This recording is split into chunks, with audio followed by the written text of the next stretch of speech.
Kalau kalian suka ngikutin konten mukbang, kalian pasti tahu berita tentang Pan Shouting tahun lalu. Dia ini terkenal karena maraton mukbang live-nya yang bisa sampai 10 jam. Makanya berat badannya tuh sampai naik sampai 300 kg karena mukbang ini. Tapi pada 14 Juli, Pan ini diberitakan kalau dia meninggal dunia pas lagi mukbang live ini. Katanya lambungnya tuh robek karena saking penuhnya sama makanan yang belum diproses. Banyak orang yang gak yakin sebenarnya sama berita ini karena walaupun kejadiannya udah lama, tapi gak ada satupun klip yang kesebar online dari si live ini. Jadi banyak orang bilang fake news. Tapi emangnya bisa gitu orang meninggal cuma gara-gara konten mukbang doang? Kalian tau lah konten mukbang ini kan populer dari Korea karena katanya kalau kita lagi makan kayak ada yang nemenin gitu lah. Tapi lama-lama kontennya tuh malah menyimpang, kayak orang yang makan porsi berlebih buat clickbait. Yang ngebuat sebagian orang justru bikin konten mukbang yang fake. Katanya selain buat nemenin kita makan, mukbang ini juga ngebantu buat orang diet. Jadi ngelihat mereka makan itu buat kita kenyang. Tapi kalau di Google dikit aja, banyak studi yang bilang kalau mukbang itu justru bikin kita tambah lapar. Jadi kayak istilahnya kayak lapar mata gitu kan.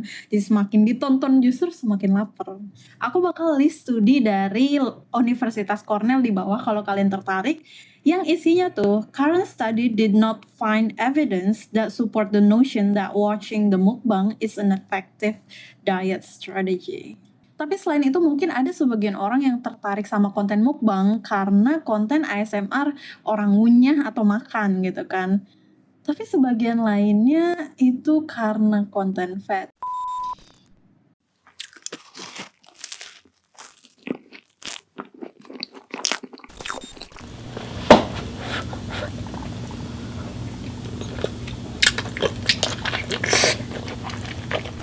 Gak mungkin kalian ngelihat konten kayak gini dan kalian gak setuju. Dan emang ada ketertarikan sexual buat orang yang ngasih makan pacarnya sampai obesitas. Namanya itu fat feeder. Kalau kalian tertarik bisa aku kasih linknya di atas sini, tapi beresin dulu video ini. Oke. Akun YouTube Obis Tubis pernah ngangkat cerita cewek ini yang pernah punya pasangan feeder yang namanya Dan. Side note, kalau hubungan feeder ini tuh biasanya meliputi manipulasi emosional karena pasangannya bakal dipaksa buat jadi obesitas gitu kan, gak sehat.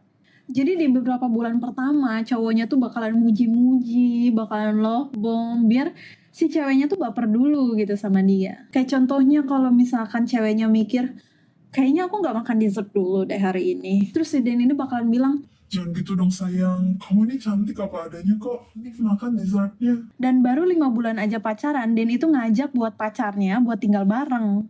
Dan juga maksa kalau yang harus masak tuh dia gitu. Terus awalnya ceweknya seneng lah.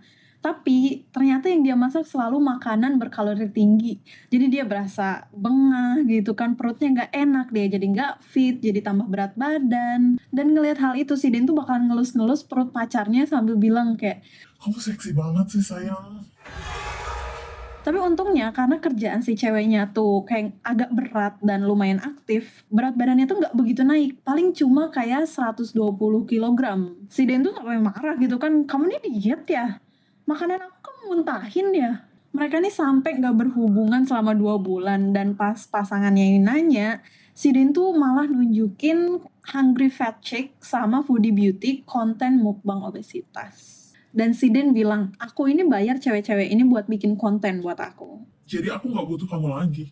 Kalau kamu mau bikin aku tertarik, kamu harus jadi kayak mereka. Si ceweknya protes lah, gak mau, gila, kesehatan aku tuh lebih penting. Karena cewek-cewek yang dia tunjukin tuh beratnya sampai 2 kali lipat beratnya si cewek ini. Jadi dia diusir sama pacarnya, tapi dia tuh gak punya siapa-siapa di negara ini. Gak ada temen-temen, gak ada keluarga sama sekali. Pas banget setelah itu, kota mereka itu langsung kena lockdown. Dia terpaksa tinggal balik sama Dan yang sekarang tuh minta uang sewa, sedangkan si ceweknya aja baru aja dipecat. Jadi dia dipaksa buat bikin konten buat dijual sama si cowoknya ini. Bangsat banget gitu kan. Padahal owner dari bangunannya tuh baik banget dan dia ngebiarin orang-orang tinggal di sana gratis selama lockdown. Jadi selama 4 bulan tuh dia dimanfaatin aja buat bikin konten sama si Dan ini. Sampai suatu hari, cewek ini tuh nggak sengaja masuk ke kamar mandi pas lagi ada Dan di dalam. Dan kelihatan kalau kulitnya tuh banyak yang kendor kayak habis diet berat gitu. Dan dia ngaku dulu tuh dia beratnya sampai 300 kilogram. Di sini si ceweknya baru sadar, aduh si Dan ini orang gak waras, gila. Jadi dia bawa beberapa barang berharganya dan langsung kabur walaupun dia cuma punya $100 doang. Si Dan nelpon nonstop dan kayak blackmailing ceweknya, bilang kalau misalkan kontennya bakal disebarin, bakal dikirim keluarganya. Dia mutusin ke kantor polisi buat ngelaporin blackmail ini, tapi dia malah dikatain whore dan dia didenda $30 karena ngelanggar peraturan lockdown. Jadi dia nyari organisasi yang bisa nampung dia, kayak organisasi perlindungan wanita atau kayak hostel Kristen gitu, sampai dia bisa balik lagi ke negaranya.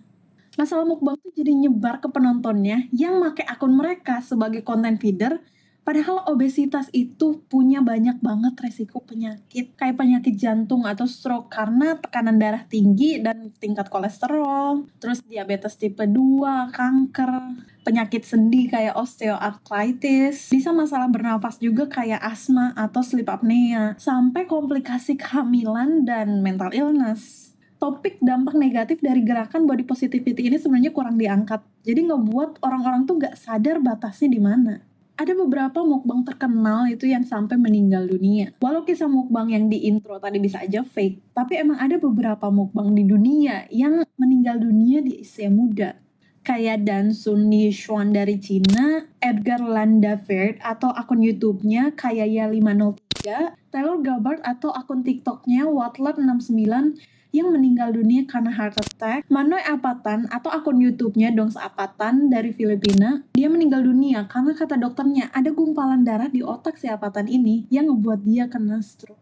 Karena ini tahu nggak, konten mukbang di Cina itu sampai di-ban karena emang nggak bagus buat kesehatan masyarakatnya. Walau emang kita nggak mungkin 100% tahu kalau mereka itu meninggal dunia karena kebiasaan makan mereka, tapi tetap aja makan berlebih itu nggak sehat.